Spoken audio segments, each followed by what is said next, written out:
Confidence ഉണ്ടെങ്കിൽ നമുക്ക് ലൈഫിൽ വിജയിക്കാം. അതേസമയം കോൺഫിഡൻസ് ഓവർ ആയാലോ അത് നമ്മുടെ ലൈഫിനെ തന്നെ തകർക്കാം. ഇതാണ് മാർട്ടി സുപ്രീം എന്ന സിനിമ പറയുന്നത്.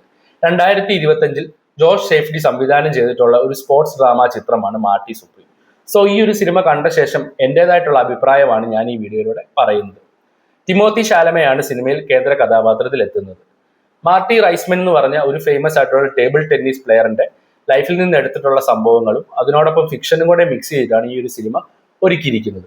1950s ആണ് ഈ ഒരു സിനിമയുടെ backdrop. So 1970s film making ടെക്നിക്സും അതുപോലെ 1980s മ്യൂസിക്കും ഒക്കെ ബ്ലെൻഡ് ചെയ്തിട്ടാണ് ഈ ഒരു സിനിമ ഒരുക്കിയിരിക്കുന്നത്. ഇത് സിനിമയിലെ കേന്ദ്ര കഥാപാത്രമായിട്ടുള്ള മാർട്ടിയുടെ ഒരു മൈൻഡ് സെറ്റ് ഓഡിയൻസിന് മനസ്സിലാക്കാൻ വേണ്ടിയാണ് ഡയറക്ടർ ഇങ്ങനെ ചെയ്തിട്ടുള്ളത്. ഇത് തന്നെയാണ് ഈ ഒരു സിനിമയെ ഏറ്റവും യുണീക്ക് ആക്കുന്നത്. വളരെ നന്നായിട്ട് തന്നെ ഈ ഒരു അപ്രോച്ച് വർക്കായിട്ടുണ്ട്. സിനിമ കാണുമ്പോൾ നമുക്കത് മനസ്സിലാവും. സോ സിനിമയിൽ മാർട്ടി എന്ന് പറഞ്ഞ കഥാപാത്രം ഒരു ഫേമസ് ആയിട്ടുള്ള ഒരു ചാമ്പ്യൻ ആയിട്ടുള്ള ഒരു ടേബിൾ ടെന്നീസ് പ്ലെയർ ആണ്. പക്ഷെ പുള്ളി വളരെ സ്ട്രഗ്ലിംഗ് ആയിട്ടുള്ള ഒരു ആളാണ്. പുള്ളിക്ക് അങ്ങനെ പൈസയോ കാര്യങ്ങളോ ഒന്നും ഇല്ല. പക്ഷെ പുള്ളിയുടെ ഒരു മൈൻഡ് സെറ്റ് എന്ന് പറയുകയാണെങ്കിൽ പുള്ളിയാണ് ദി ബെസ്റ്റ്. അതാണ് പുള്ളിയുടെ ഒരു മൈൻഡ് സെറ്റ്. പുള്ളി വിചാരിക്കുന്നത് അങ്ങനെയാണ്. ഇത് തന്നെയാണ് പുള്ളിയുടെ ഏറ്റവും വലിയൊരു സ്ട്രെങ്തും അതുപോലെ പുള്ളിയുടെ ഏറ്റവും വലിയൊരു വീക്ക്നെസ്സും. സോ സിനിമയുടെ കഥ ഗ്രാജുവലി പോകുമ്പോൾ നമുക്ക് കാണാൻ പറ്റുന്നുണ്ട് മാർട്ടി എന്ന് പറഞ്ഞ ക്യാരക്ടർ ഒരു ടൂർണമെന്റിൽ പങ്കെടുക്കാൻ പോകും. അവിടെ ചെന്ന് കഴിയുമ്പോഴത്തേക്കും പുള്ളിയുടെ ലൈഫ് സ്റ്റൈലും കാര്യങ്ങളൊക്കെ മാറും. വളരെ ലക്ഷറി ആയിട്ടുള്ള ലൈഫ് സ്റ്റൈലും കാര്യങ്ങളൊക്കെ പുള്ളി ഫോളോ ചെയ്യുന്നു.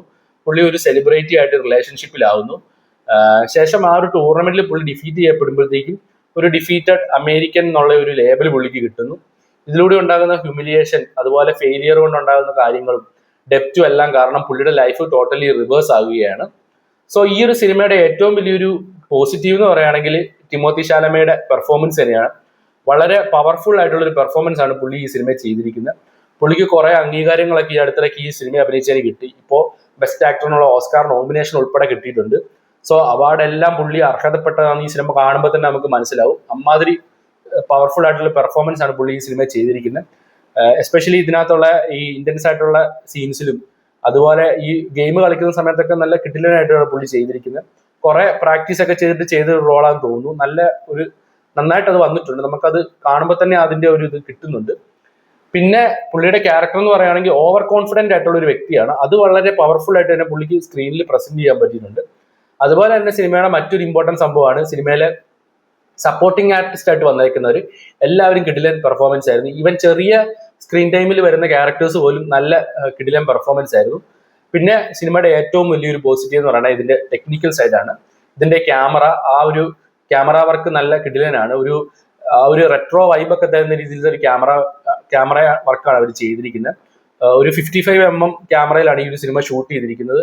അതോടൊപ്പം തന്നെ ഈ ഒരു 70s സിനിമകളിലൊക്കെ നമ്മൾ കാണുന്ന പോലത്തെ ആ ഒരു ലൈറ്റിംഗ് പാറ്റേൺ ഒക്കെ ഇതിൽ അവർ ഫോളോ ചെയ്തിട്ടുണ്ട്. ഇതെല്ലാം നമുക്ക് കാണുമ്പോൾ നല്ലൊരു വ്യൂയിങ് എക്സ്പീരിയൻസ് തരാൻ സഹായിച്ചിട്ടുണ്ട്.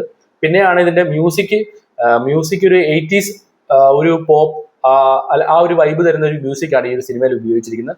ഇത് ഈ ഒരു ക്യാരക്ടറിന്റെ ആ ഒരു എനർജിയും അതെല്ലാം കാണിക്കാൻ വേണ്ടിയാണ് അത്തരത്തിലുള്ള ഒരു മ്യൂസിക് ഒക്കെ ഈ ഒരു സിനിമയിൽ യൂസ് ചെയ്തേക്കുന്നത്. അതും വളരെ നന്നായിട്ട് വർക്കൗട്ട് ആയിട്ടുണ്ട് സീൻസിലൊക്കെ. പിന്നെ ഈ ഒരു സിനിമ ഒരു നോർമൽ സ്പോർട്സ് ഡ്രാമയല്ല.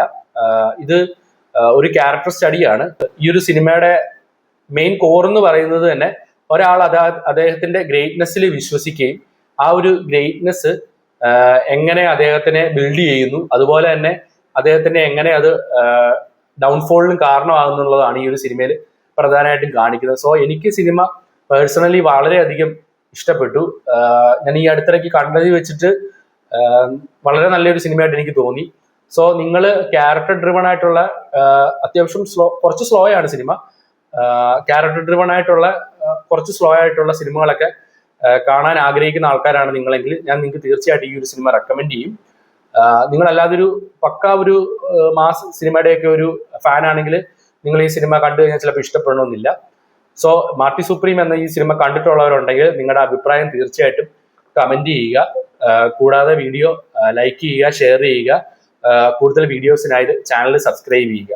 നെക്സ്റ്റ് വീഡിയോയിൽ കാണുന്നവരെ ബൈ.